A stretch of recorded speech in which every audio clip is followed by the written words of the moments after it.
नमस्कार. भगवद्गीता अध्याय 2 मधील श्लोक 56 ते 60 आज आपण पाहणार आहोत. आता श्लोक 56 पाहूया. दुःखेष्वनुद्विग्नमना सुखेषु विगतस्पृहा वितराग भयक्रोधाः स्थितधीर्मुनिरुच्यते. यामध्ये दुःखेषु म्हणजे त्रिविध दुःखात आणि अनुद्विग्न मना म्हणजे मनात क्षुब्धता न होऊ देता. विगत स्पृहा म्हणजे आस्था न ठेवता. आता काय म्हणतात ते पाहूया. जो त्रिविध तापांनीही मनामध्ये विचलित होत नाही किंवा सुखामध्ये जो हर्षोल्लासित होत नाही आणि जो आसक्ती, भय आणि क्रोध यापासून मुक्त झाला आहे त्याला स्थिर मन झालेला मुनी असे म्हटले जाते. मुनी हा शब्द हे दर्शवतो जो मानसिक तर्कवितर्कांसाठी कोणत्याही निर्णयाप्रत येण्याशिवाय आपल्या मनाला विविध प्रकारे प्रक्षुब्ध करू शकतो ते मुनी. म्हणजे मानसिक तर्कवितर्कांची पातळी पार केली आहे व जो वासुदेव श्रीकृष्ण हे सर्व काही आहेत या अंतिम निर्णयाप्रत आलेला आहे. आपल्या गतजन्मातील कुकर्मामुळे आपण केवळ त्रासासाठीच लायक आहोत, तरी देवाच्या कृपेने आपल्याला कमीत कमी कष्ट होत आहेत. त्याचप्रमाणे जेव्हा तो सुखी असतो तेव्हा त्याचे श्रेय तो भगवंतांना देतो, कारण त्यांना वाटते की केवळ भगवंताच्या कृपेमुळेच अशा परिस्थितीत आपण आहोत आणि भगवंताची छान सेवा करत आहोत, है ना, असं म्हणतात. आता पाहूया श्लोक 57.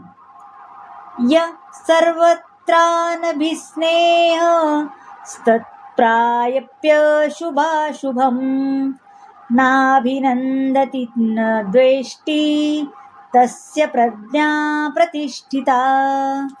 यामध्ये अनभिस्नेह म्हणजे स्नेहरहित.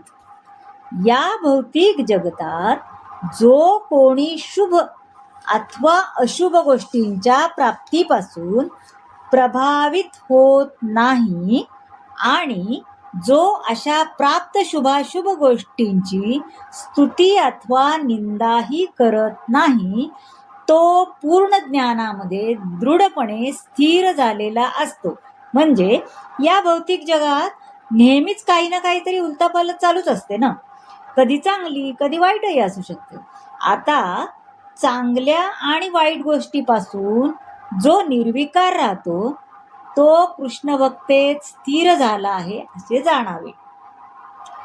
अशा कृष्ण भावनेमुळे एखादा परिपूर्ण अशा दिव्य स्तरावर आरूढ होतो व या स्तरालाच समाधी असे म्हणतात. आता श्लोक 58 पाहूया. यदा संहरते चायं कूर्मोऽङ्गानीव सर्वशः इंद्रियाणींद्रियार्थेभ्यस्तस्य प्रज्ञा प्रतिष्ठिता. म्हणजे संहरते म्हणजे आवरून घेणे आणि कूर्म हा म्हणजे कासव. ज्याप्रमाणे कासव आपले अवयव आपल्या कवचात आवरून घेते है ना, त्याप्रमाणे जो आपल्या इंद्रियांना इंद्रिय विषयापासून आवरून घेतो तो पूर्ण चेतनेमध्ये दृढ स्थिर होतो. कोणताही योगी है ना, कोणत्याही योगी किंवा भक्त किंवा आत्मसाक्षात्कारी जीवाची कसोटी काय आहे तर ती ही आहे की तो आपल्या योजनेप्रमाणे आपल्या इंद्रियांना नियंत्रित करू शकतो. म्हणजे आपण म्हणतो ना मनावर ताबा आहे, तसं आपल्या इंद्रियांना आपल्या इच्छेप्रमाणे जो नियंत्रित करू शकतो. वाईट वेळी पण चांगलं मनात विचार यायला पाहिजे तो इंद्रियांना कंट्रोल करतो ना, तसंच आपल्या इंद्रियांचा भगवत सेवेमध्ये अर्जुनांना कसा उपयोग करावा हे कासवाच्या उदाहरणावरून त्यांना शिकवण्यात आले आहे, है ना. कासवाचं उदाहरण देऊन भगवंतांनी किती छान सांगितलंय त्याला की तो कसा आवरून घेतो आपले सगळं. तसं आपल्या इंद्रियांना आपल्या मनाप्रमाणे आपल्याला काबूत ठेवता आलं पाहिजे. आता श्लोक 59 पाहूया. विषया विनिवर्तन्ते निराहारस्य देहिनाः रजवर्जन रसोप्यस्य परम द्रष्टा निवर्तते. यामध्ये विनिवर्तनते म्हणजे ज्यांच्यापासून परावृत्त होण्याचा प्रयत्न केला जातो असे. देहधारी जीवाला जरी इंद्रिय उपयोगापासून निवृत्त झाला तरी त्याची इंद्रिया विषयाबद्दलची गोडी राहतेच, परंतु उच्च स्तर रसाचा अनुभव घेऊन अशी कार्ये थांबवल्यास तो चेतनेमध्ये स्थिर राहतो, स्थिर होतो. म्हणजे मनुष्य जोपर्यंत दिव्य स्तरावर स्थिर होत नाही तोपर्यंत तो इंद्रिय तृप्तीपासून पूर्णपणे परावृत्त होऊ शकत नाही. आणि निवृत्त होण्याची ही पद्धत कसं रोगी मनुष्याचे विशिष्ट खाद्यपदार्थापासून पथ्य पाळण्यासारखे, बरोबर आहे ना. आपण आता रोगी मनुष्याला शुगरवाल्यांना सांगतो आपण की ना गोड खायचं नाहीये, तसं ते पथ्य इंद्रियांवर कंट्रोल करायचं आहे म्हणजे रोगी मनुष्याला विशिष्ट खाद्यपदार्थापासून पथ्य पाळण्यासारखेच आहे की नाही.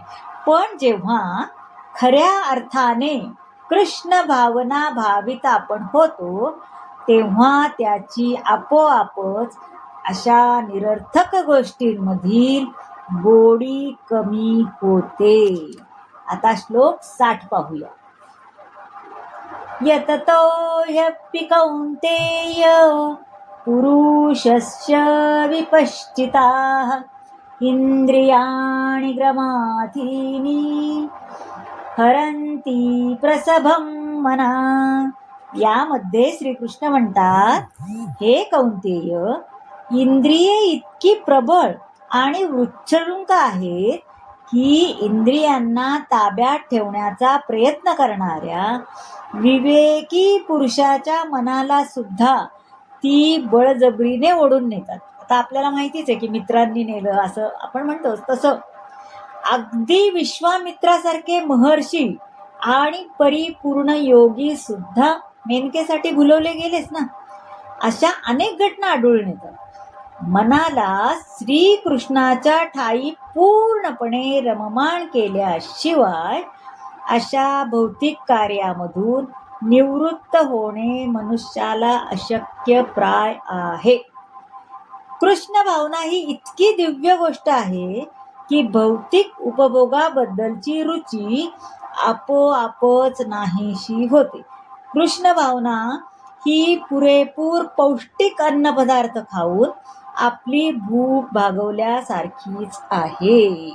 तर मंडळी, कसा वाटला आजचा भाग नक्की सांगा, कमेंट नक्की करा. तुम्हाला कसं वाटतायत माझे भाग ते कमेंट नक्की करा. सबस्क्राईब करा, शेअर करा तुमच्या मित्रमैत्रिणींना आणि लाईक जरूर करा, कमेंटही जरूर करा. धन्यवाद.